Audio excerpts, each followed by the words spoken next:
Victoria Stevens, and welcome to this podcast, Stock Exchanges. In my day job working as a fund manager at Lion Trust, investing on behalf of our clients in UK stock market listed companies, I'm fortunate enough to cross paths with some of Britain's most inspiring entrepreneurs. It's a huge privilege to sit across the table from the people who have put their heart and soul into growing and running companies. And in this series, I want to share that privilege with you, our listeners.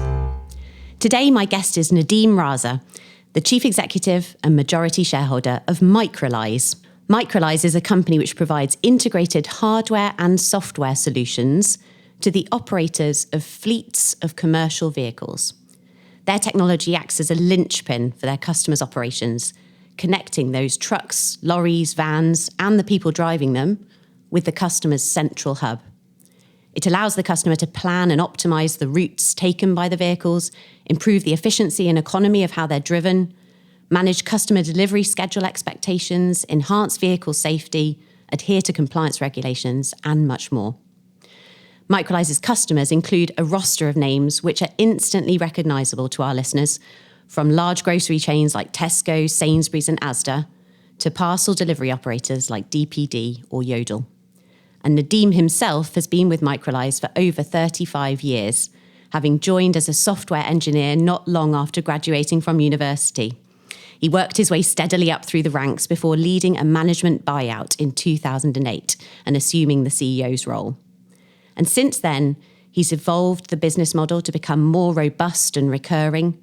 He's grown the company's market share to dominate the key large fleet customer segment, and he's floated the company on London's alternative investment market, all while remaining laser-focused on customer-centric product innovation and retaining the business's entrepreneurial and collaborative culture. Nadeem, I'm really looking forward to hearing your story, and thank you very much for joining me on the podcast today. Thank you very much for having me. So to kick off, I think it'd be great if you could just explain a little bit about Microlise's early days. So it was founded before you joined the company. So tell us a bit about what the company looked like when you first interviewed for it and what led you to want to work there. So when I joined in the late 80s, I was employee number 25. The company at that point was very much focused on delivering warehouse management systems to all sorts of large companies, retail sector, in brewing, and really it was building software on PCs, the personal computers that really came about in the early 80s, mid 80s, and it was being able to deliver that warehouse management software on those low-cost hardware devices. Whereas previously people had run warehouses on large mainframes, that enabled lots of companies to implement systems much, much more cheaply, and that really led to the success of the business in the late 80s. You have to remember, not all of us are old enough to remember that, but I certainly remember it was a time well before mobile phones. There was no Wi-Fi. In fact, there was no even wired networks. At that point, no laptops. Most PCs had a green on black screen, no colour PCs, etc. There were large boxes that sat on people's desks, and pretty much everybody worked independently. There was no email.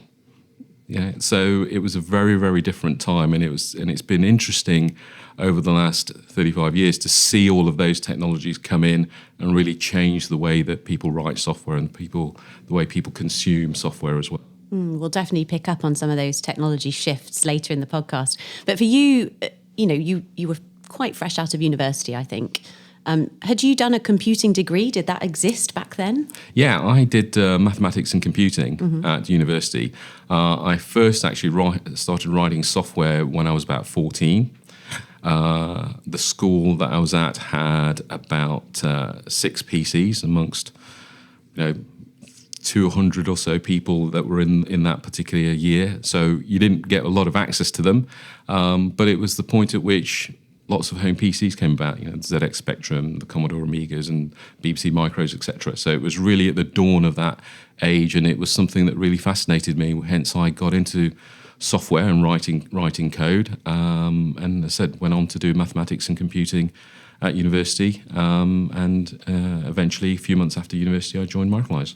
Excellent. And I've heard or seen it written that the boardroom table at Microlise is still the same today as the one where you interviewed for that very first interview. Is that true? It is. It's true. I like that continuity. Yeah. We had a quite a large table, and for some reason, even though we've moved offices several times, we've ended up keeping that table. I don't know why. There must be some sentimental connection to it, but yes, it's a valuable relic. So, in terms of how your career progressed after you joined Microlise, I think I'm right in saying that you had multiple jobs within the company and worked your way up, as I said in my introduction. So can you tell us a little bit about how you progressed up the ranks? Yeah. So, looking back on it, I definitely have a very much of a problem-solving mindset, which I guess is what drew me to mathematics and computing. It's all about solving problems. It's all about solving puzzles and finding ways to make things work that don't quite work at the moment. And obviously in business, that means that you can go into departments and look at particular processes or look at how certain things are being done and say, well, actually, maybe we should try doing that differently because these things are going wrong. And so, although I originally started off as a software engineer, I ended up working across lots of different parts of the business where we had to implement new software systems, where we had to change processes, reorganize structures in some ways, or just fundamentally do things in a different way. And so I got exposure to our sales and marketing teams, manufacturing, our customer support systems, our project management functions. So I was very, very fortunate that I often ended up going into different parts of the organisation to fix issues. And that's really, in hindsight, helped me understand large parts of how the organisation works and how different departments work within that, and some of the issues that that often occur with different departments working together. And I would imagine not just being helpful to you as the leader of the company, but also presumably that makes you much more relatable to the people who work at the company. As the chief executive and an over 50% shareholder, I guess one danger might be that you seem quite inapproachable. I mean, you're not like that at all, but I guess it helps, if the employees know that you've been you've been at the coal face as well. It does. I think it gets harder and harder as the company grows. I mean, we're now 800 people, so it's more difficult to have that kind of interaction when there's so many people across so many different geographic areas as well. But I think one of the fortunate things is that I can talk to anybody within the organisation and relate to the work that they're doing and the issues that they have or the problems that they might be trying to deal with, because I know enough about the department or the area or the work that they do to be able to have a sensible conversation with them. Yeah, absolutely. And how do you try and keep that culture as the business grows of having hundreds of people working for you, but still trying to strike that important balance between retaining the agility of tapping into the innovative mindsets of your people, but also balancing that against needing to be commercial, not wasting time on vanity projects, if you like?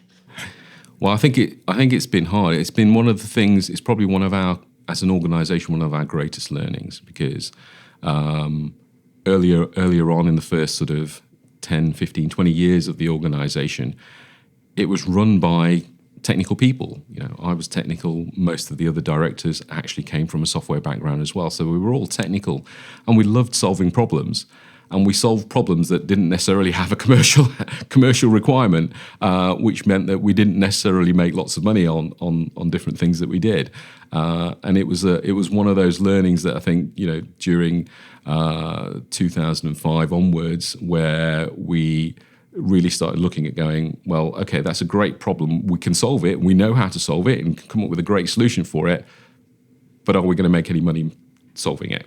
And that really was a culture shift that the organisation had to go through at that point in time to enable it to grow, because we still have lots and lots of really very clever people, but it's all about can can you solve things that are actually going to make you money, and should you solve things that are presented to you by customers? Because again, you're trying to make solutions that work for a large market, not necessarily for a small group of customers. Yeah, I think, to be honest, that challenge is one that we see replicated across many growth companies at a certain stage of their evolution. Many of them are quite evangelical about their products, whatever the wares are that they are selling. But it's that point in the growth journey where you have to start being more rigorous, I suppose, or more streamlined about how you then prioritise that funnel to make sure that you've got that key eye on commerciality as well. So let's move on to the management buyouts, the MBO, as we call them. Can you talk to us a bit about how that idea germinated, and also who came alongside you in those early days, as founding directors and shareholders of the business? Sure. So there were originally 5 shareholders of the business right at the beginning, and throughout the 1990s, one by one, they actually exited and retired. And the business was left with one sole shareholder, a guy called Roy Allen, who coincidentally is actually still a shareholder today.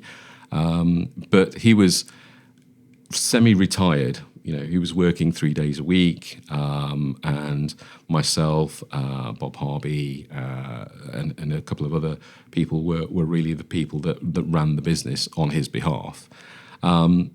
And in sort of about 2004, 2005, he said to us, well, look, I'm kind of semi-retired here. I don't really want to come in for 2 days a week. I'd rather not come in for any days a week at all. So would you like to organise a management buyout or look at selling the business? Now, obviously, Bob and myself and the other management decided that we were ambitious enough to go down the buyout route rather than sell the business onto somebody else.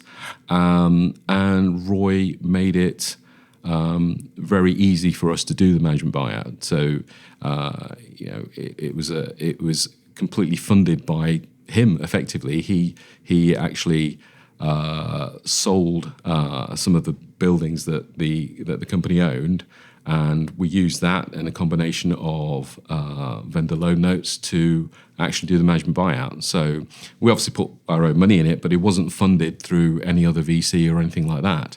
So it was a very, very friendly, organised management buyout that Roy really facilitated. And if it wasn't for that, then I don't think we'd be here. And obviously Roy retained about 20% of the business at that time. And then over the years, he's gradually sold different elements of his equity. And as I say, he still owns about 6%. That's such an inspiring story of, a previous sort of founder character just wanting to do the right thing for the next generation. That's really encouraging to hear. And I suppose probably the fact that it was such a friendly environment must have helped, because let's remind ourselves of what I said in the introduction. That was 2008, so the very foothills of the global financial crisis. And I imagine those ensuing couple of years can't have been easy for the business or for you personally, having just done that huge step. Yeah, it was really difficult, and we often joke that we like to do things the hard way, and I think that MBA was certainly, from a timing perspective, not the best timing for us to do that. But we grew much closer as a team, as a management team, because of the hardships that we had to go through in 2008, 2009, and so on. And I think by 2010 we were in a far better place. But it did involve, redundancies and restructuring that we had to do at that point in time to make sure the business survived. So it was difficult. It was a lot of tough decisions. But at that really, looking back on it, Bob and myself very much kind of refer to that as that's when you know who's got your back, when you are in those difficult points in time, and who you can trust to help you and get you through that process. And so we built a very strong management team and a strong culture within the business through those hardships, which really led us to do very well from 2010 onwards. And was that also the catalyst for you to think about the resilience of the business model, moving it to that more recurring income type model? It was a combination of different things. One, yes, I think that did persuade us to go down that route, but it was also something that seemed to be happening in the industry anyway, that people were switching more to a recurring revenue model, pay monthly, as opposed to a perpetual license that they bought and then paid for support to companies. So it was a shift that we saw happening. Now, it's quite a difficult shift for an organization to do with their customers, because it suddenly means that you need a lot of more cash to make that switch with your customers, and it's difficult to do that.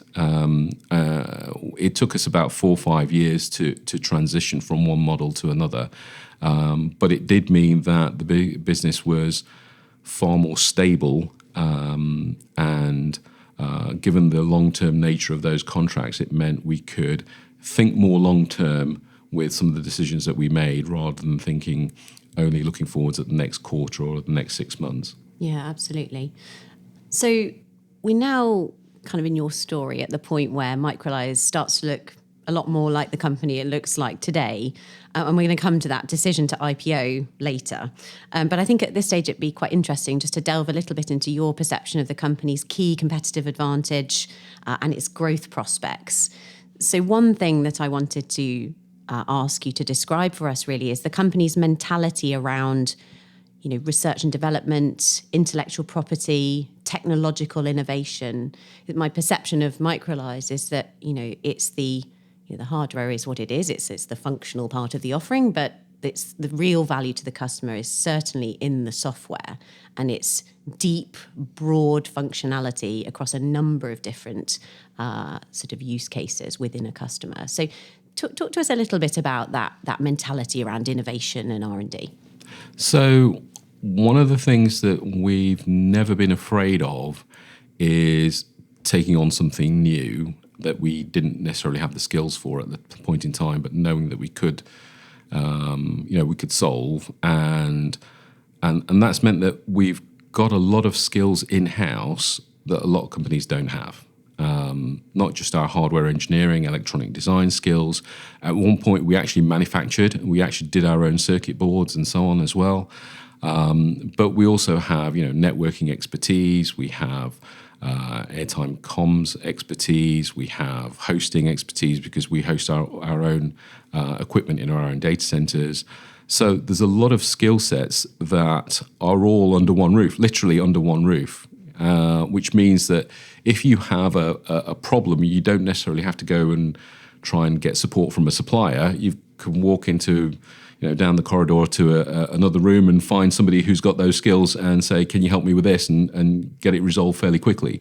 And that really helped us grow our business and the kind of things that we did, because we were able to react very quickly to customer needs.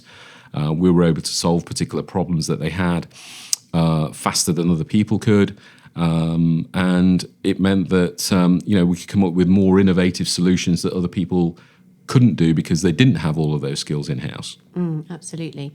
And how important, from where we sit today, is it to be utilising, data, that really critical data coming out of your customers, to continuously refine and augment solutions? We've all heard a lot about that in the age of AI, the increasing importance of data. How do you see that?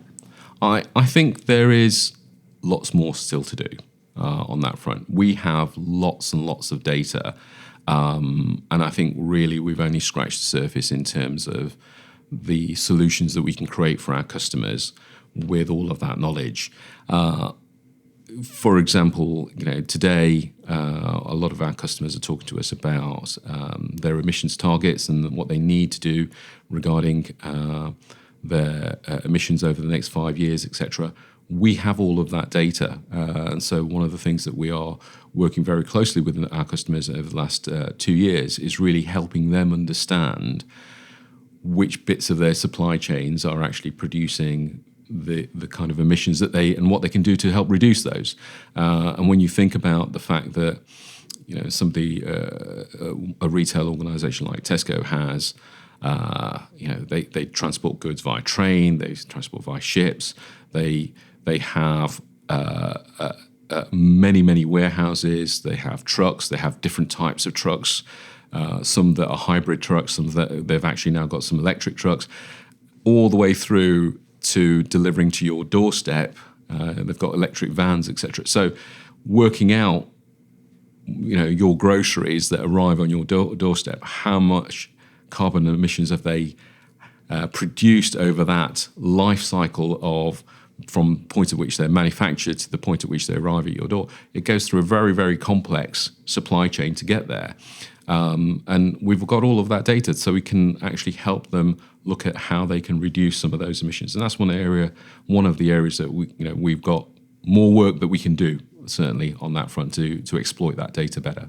And for a customer, that's not just a, dare I say it, a nice, fluffy ambition. That has genuine commercial implications as well, because of course they're also managing the cost around that, but they're also increasingly in the new world having to report on that themselves for regulatory reasons, and demonstrate what they're doing practically to reduce those emissions. So there's a genuine commercial advantage being able to do that as well. That's right, and there is a view held by many people that at some point there will be, to encourage a lot of those moves, there will be taxes that will come along that will be imposed on those emissions to help companies, to focus companies' minds on reducing them. So that may well happen in coming years.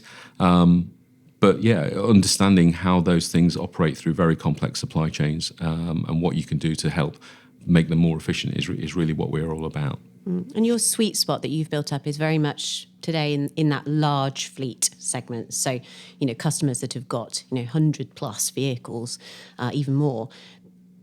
Is it, can you talk to us a little bit about how the complexity of requirement of those customers have helped the company in terms of making sure that they're truly embedded in what the company's doing, and therefore your solutions become even, very, very sticky within that customer?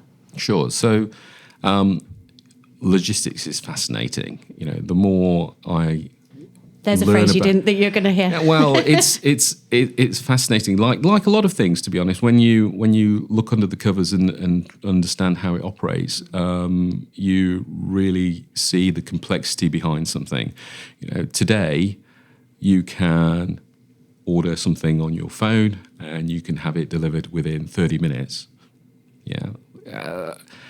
In the 1980s, I remember mail order being, you rang up and you ordered something and it was 28 days. So there's been a huge advancement in being able to have those things operate through a very complicated supply chain at enormous speed. And one of the things that we find particularly fascinating is all of the different ways that people can send goods through that supply chain, and all of the things that go wrong, because genuinely so many things go wrong on a day-to-day basis within those large operations. Vehicles get stuck in traffic. Okay, it happens all of the time. But when you've got a coordinated supply chain where one vehicle has to bring in goods into a location for then another vehicle to take those goods to somewhere else, if the first one is delayed, you can have all sorts of knock-on effects to the next one and the next one and the next one. And trying to coordinate all of those things is hugely complicated.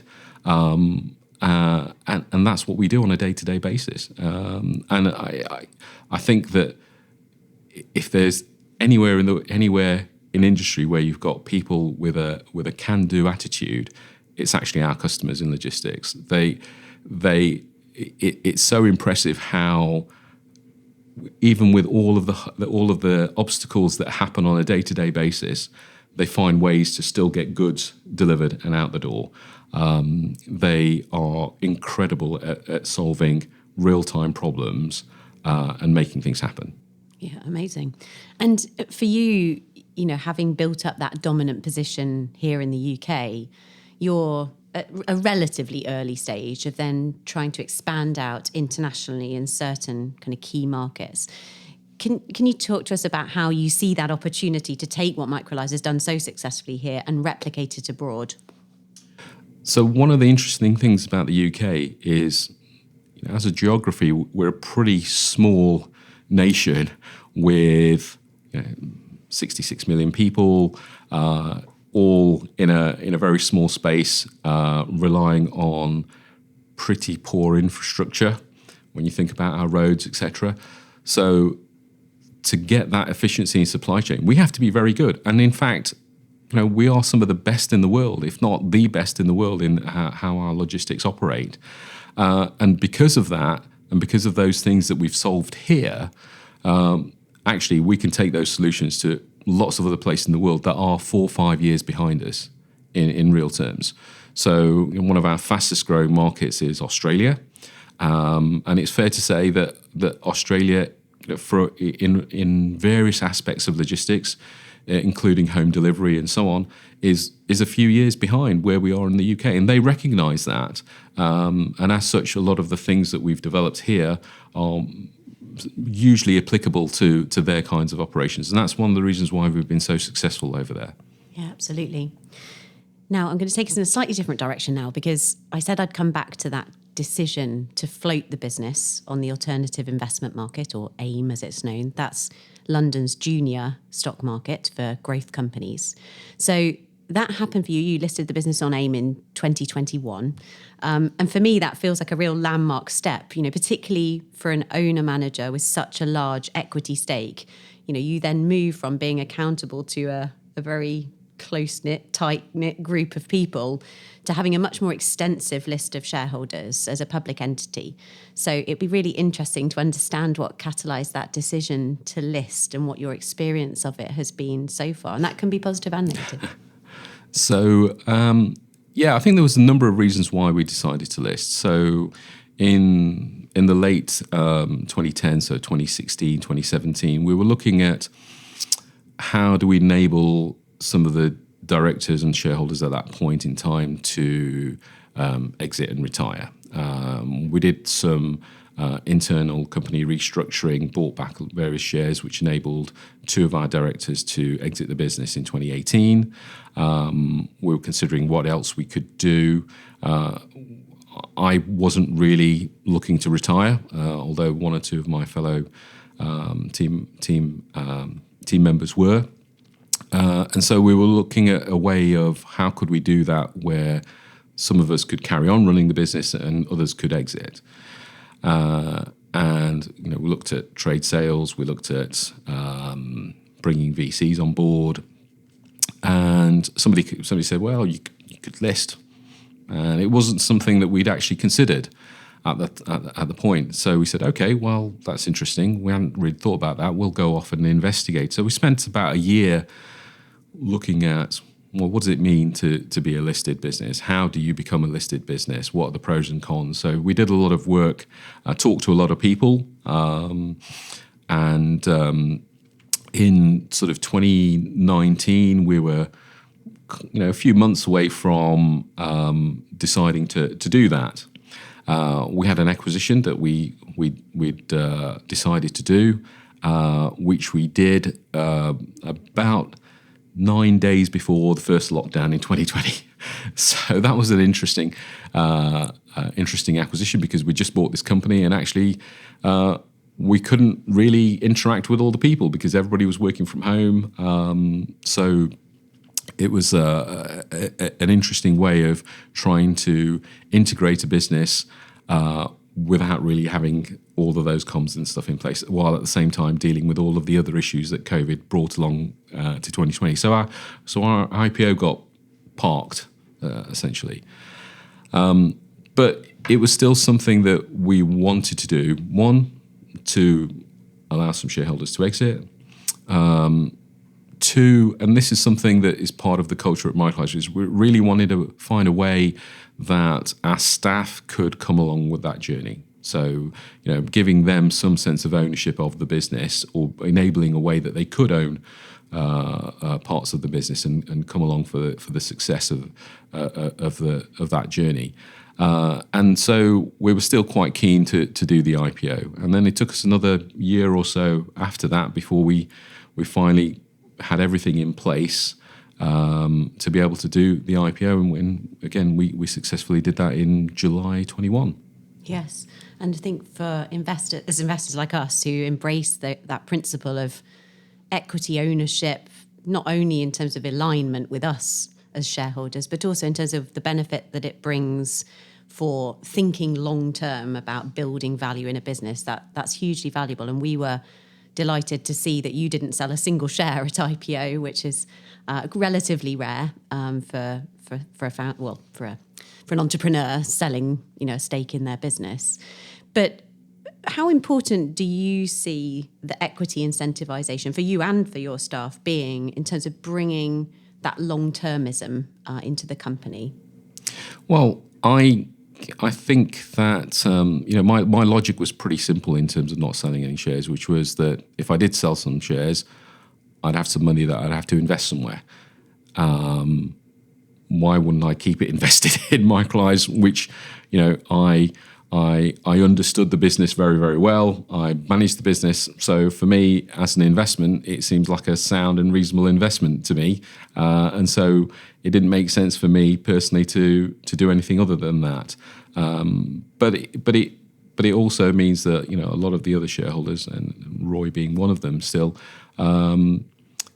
we're still able to come along with the journey and continue that growth of the business. And, we've grown from sort of about 50 million at IPO to 80 plus million now, and hopefully continue to grow beyond that. So we're very much focused on continuing to grow the business and helping all of those people that have been with us for many, many years to share along that journey. Now, again, markets haven't been great, as everybody knows, over the last few years, but it's we recognise that they're cyclic, and part of our long-term thinking has always been, we'll do what we need to do to continue to grow and develop the business, and the share price and the market will sort itself out. It's not something that we can control directly, so let's just focus on running the business and doing the best job that we can. I think it's so refreshing to hear that. It's exactly how we think. You can't always control the externalities around you in terms of how the market's feeling, sentiment moves, but actually just being invested in great businesses and holding them for the long term will reap rewards in the end. It's that long-termism in the culture that obviously extends to your customer relationships as well. You frequently talk about how long some of those key customers have been with you at Microlise.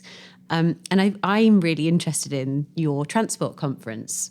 You do the conference every year, I think for 10 years now, I'm right in saying. More probably. And you have over 1,200 attendees at the Coventry Building Society Arena, customers, partners, everybody, and potentially down to the drivers as well, I don't know. I'm just interested to understand how that came about, because it seems to have become, a really kind of seminal event in your industry's calendar. Yeah, one of the things, again, part of the culture of we're not happy to stand still. Change is continuous at Microlise. It's one of the things that happens all of the time. And originally that conference started off as 10 people in a meeting room at our offices in Eastwood. That's how it started in sort of about 2003, 2004. And we said, okay, great, that worked really well. How can we make it better? And we developed it. Next year it got bigger. Next year it got bigger still, and so on. And even today, we do that conference, and immediately after the conference, we all sit around and go, right, that was great, but what could we do better next year?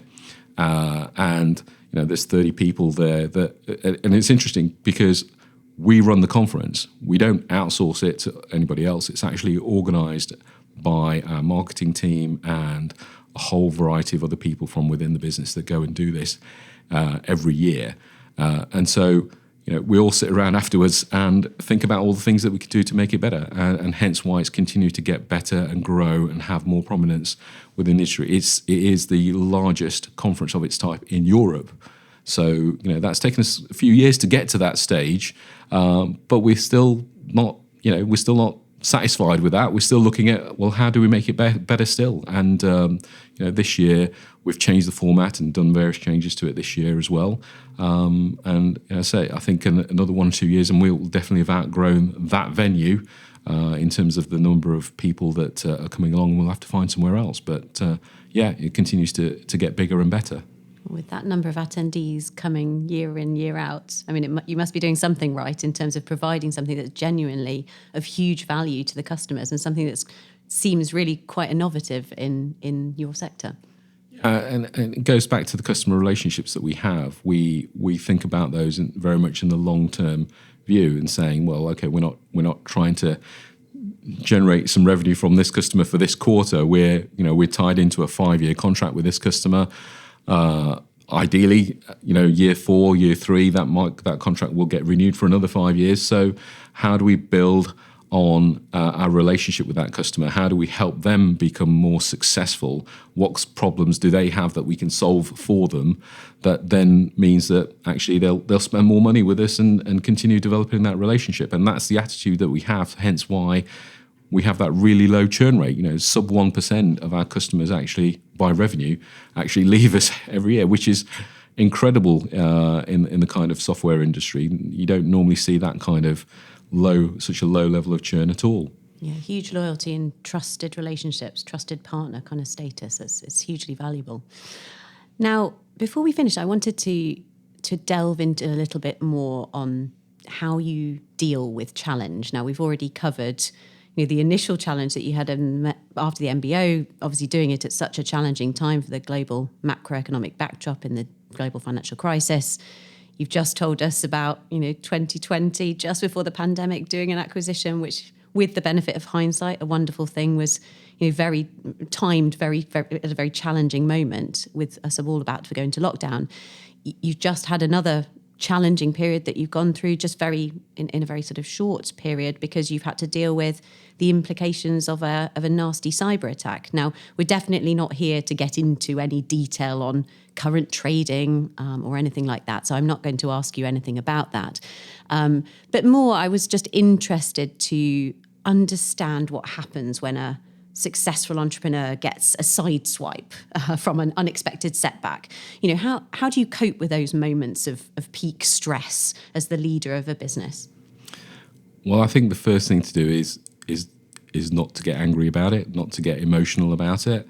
And one of the things that we're good at is just treating it as another problem and going, okay, well, we've had that happen. Right, how do we solve it? How do we get our customers back up and running as quickly as possible? What do we need to put in place to make that happen? And really, that's the approach that the business took. Of course, we have business continuity plans and disaster recovery plans and so on, but none of those actually work as well in real life as you thought they would. I think it's fair to say there is no greater experience than going through that kind of event. You learn so much. But it is about looking at each problem, finding a way through it, and working closely and communicating continuously, not just with our internal team, but also with customers. We had a lot of compliments from our customers about the fact that we kept them informed hour by hour, day by day, as to what was happening, what we were doing, what we were planning on doing to help recover, and so on. And that's the kind of relationship that we have with customers, and the kind of relationship that we have with our staff. We're a very open company, because what's the saying? Problem shared is a problem halved, or whatever. But it is that kind of view that when we can talk about it and put lots of brains at work, rather than trying to just solve it yourself. When you put lots of people focused on solving a problem, you can get there much more quickly.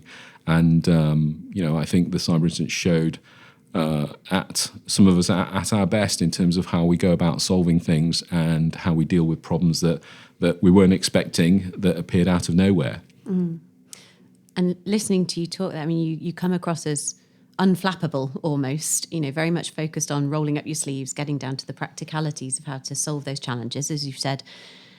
I'm interested in understanding a bit more about your hinterland and what gives you that kind of confidence, that quiet self-confidence to deal with those challenges in that way. So who's the Nadeem Raza outside of work? Well, I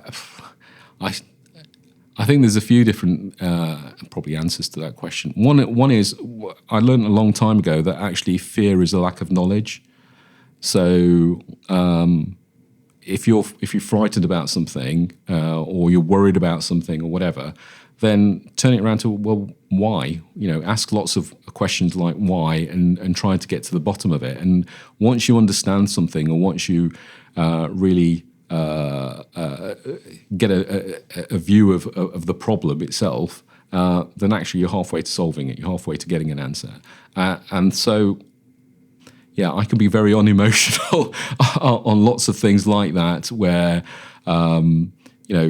presented with a problem or something, I don't end up being fearful. I don't worry. I don't have difficult time sleeping because I tend to look at it and go, well, okay, what do I need to understand to solve this? So I do get excited about some things. I get excited when people show me something that's really innovative and so on. So I'm not completely unemotional outside of work, but yeah, being fearful, being angry is not some of the traits that I tend to exhibit. That's a valuable lesson for us all. Try and control the negative emotions and allow the positive ones through. Yeah. And what about your family, your life outside of work in that sense? I mean, I can't let you go without pulling you up on something that I read on your website when I was just prepping for the podcast. And that was that among other interesting hobbies outside of work or unknown interests, and this was from your own website, so I feel okay to mention it, you have a quiet talent for fire eating, which is not something you often see associated with the CEO of a business. So tell us a bit more about who you are behind work in terms of your hobbies. So I guess one of the other traits is I'm incredibly curious, and I've always been like that for a very long time. And in the 1990s, that led me to do all sorts of different things. I went off and did flying microlights and gliders. I did fire eating, fire breathing as well, and all sorts of different things because it was curiosity and it was a challenge. So yeah, it's part of my makeup, I guess, in that if you were looking at my browser history, you'd think I was a schizophrenic because you'd see things in there that were everything from politics to chemistry to hydrogen generation to history to mathematics to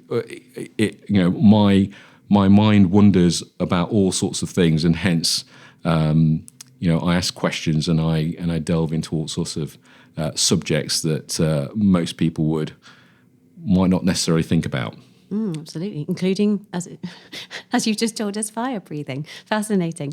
Thanks, Nadeem. So I've got one final question for you, which is a bit of a curveball. So you've obviously been extremely successful in your career to date, but what would you say if I gave you the opportunity to exchange places with any other person in any other career just for a day? I mean, perhaps you're going to tell us a circus performer with your act, but I'd be really interested to hear that. So, any other person? Well, I mean, there are. One of the areas that I don't know a lot about